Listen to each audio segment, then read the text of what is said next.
माता का अंचल। यह एक आत्मकथात्मक अंश है जिसे शिव पूजन सहाय के उपन्यास देहाती दुनिया से लिया गया है। 1926 में प्रकाशित होने वाला यह उपन्यास हिंदी का पहला आंचलिक उपन्यास माना जाता है। स्मरण शैली में लिखा गया हिंदी का पहला उपन्यास भी इसे ही माना जाता है। इसका कथा शिल्प अत्यंत मौलिक तथा प्रयोगधर्मी है। शिशु चरित्र भोलानाथ कथानक का दृष्टि बिंदु है। बालकों का खेल, कौतूहल, माँ की ममता, पिता का दुलार, लोकगीत आदि अनेक प्रसंगों को रचनाकार ने सहजता और आत्मीयता से प्रस्तुत किया है। यहाँ बाल मनोभावों की अभिव्यक्ति के साथ पारिवारिक परिवेश का चित्रण भी किया गया है। यूं तो भोलानाथ का असल नाम तारकेश्वर नाथ था, जो अपने पिता को बाबूजी और माता को मैया कहकर पुकारता था। जब उसके पिताजी सुबह उठकर निबट नहाकर पूजा करने बैठते थे तो भोलानाथ के लीलार पर भभूत से त्रिपुंड कर उसे बम भोला बना देते थे। उसके पिता राम नाम बही में 1000 बार राम नाम लिखते थे और 500 बार कागज के टुकड़े पर राम नाम लिखकर उसे आटे की गोलियों में लपेटकर मछलियों को खिलाने गंगा जी की ओर चल देते थे। उस समय भी भोलानाथ उनके कांधे पर सवार रहता था। लौटते समय पिता झुकी हुई टहनियों पर उसे झूला झूलाते थे। लौटते समय वह अपने पिता से कुश्ती लड़ता था। उसके पिता शिथिल होकर उसके बल को बढ़ावा देते थे और वह उनकी छाती पर सवार होकर उनकी मूछें उखाड़ने लगता था। तब बाबूजी उसके कोमल गालों में अपनी मूछें गड़ा देते थे। फिर उसके बाएं और दाएं गाल का खट्टा मीठा चुम्मा लेते थे। घर लौटकर फूल के कटोरे में पिता द्वारा उसे गोरस खिलाया जाता था। उसकी माँ कहती थी कि मर्दों को बच्चों को खाना खिलाना नहीं आता है। फिर थाली में दही और भात सान कर ये कहकर खिलाती जाती थी कि यह कौर तोता है, यह मैना है, यह कबूतर है, यह हंस है और यह मोर है। भोलानाथ उन्हें उड़ने से पहले ही उड़ा जाता था। खाने के बाद बाबूजी कहते थे कि वह राजा हो गया है और उसे खेलना चाहिए। वह काठ का घोड़ा लेकर नंग धड़ंग खेलने लगता था। मैया जब उसे पकड़ लेती थी तब उसके माथे पर एक चुल्लू कड़वा तेल बोथ कर अर्थात चुपड़ कर ही मानती थी। उसकी नाभि और उसके लीलार पर काजल की बिंदी लगाकर चोटी गूंथती और उसमें फूलदार लट्टू बांधकर रंगीन टोपी कुर्ता पहनाकर कन्हैया बनाकर भेजती तो वह बाहर निकलकर अपनी हमजोली के साथ तमाशे करने लग जाता था। सब बच्चे नाटक खेलते थे। चबूतरे का कोना नाटक घर बनता था।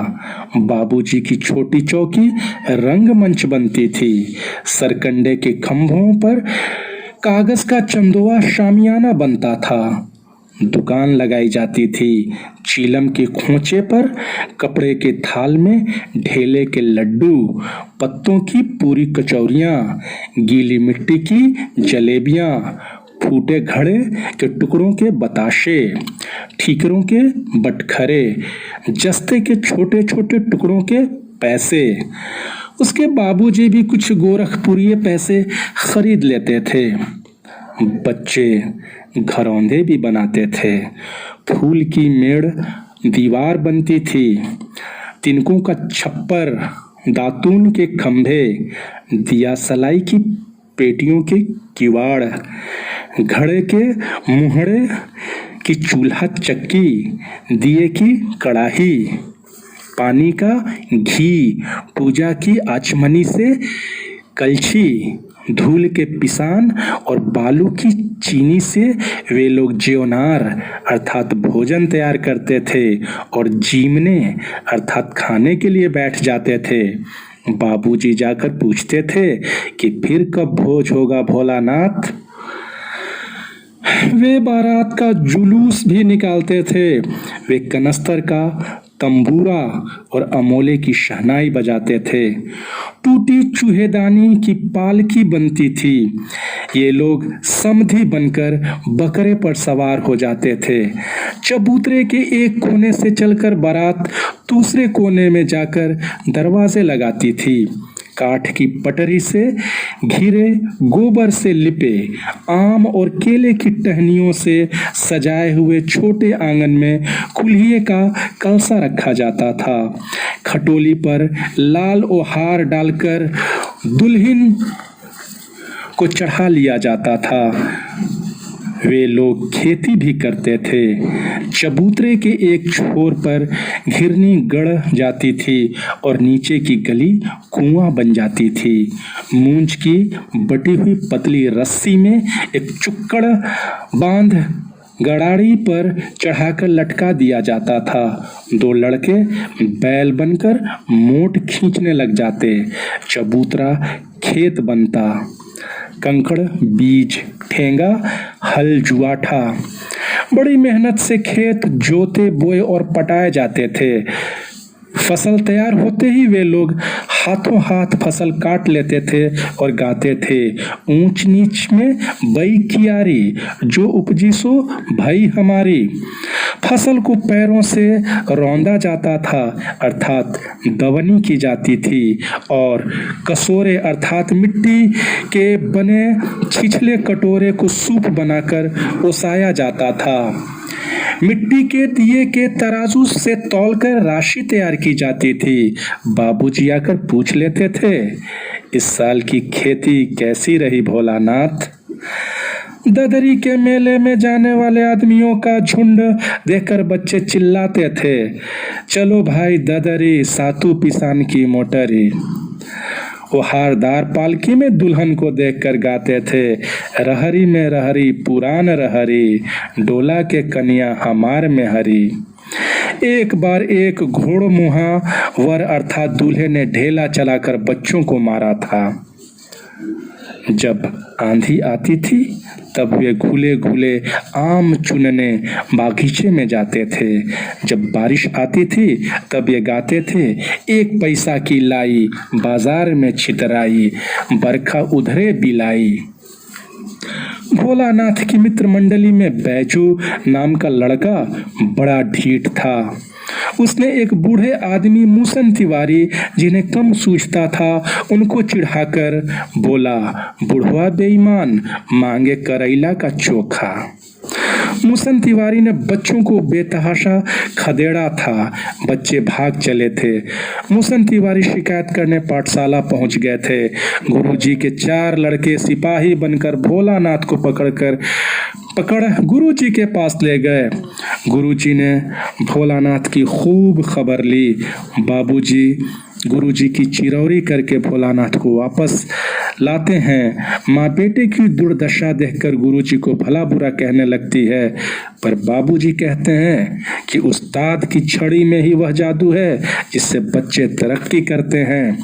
बाबूजी ने यह भी कहा कि मैया का प्यार अंधा है और उनका प्यार आंख वाला है। बच्चों का झुंड गा रहा था, माई पकाई गरर गरर पुआ, हम खाइब पुआ, ना खेलब जुआ।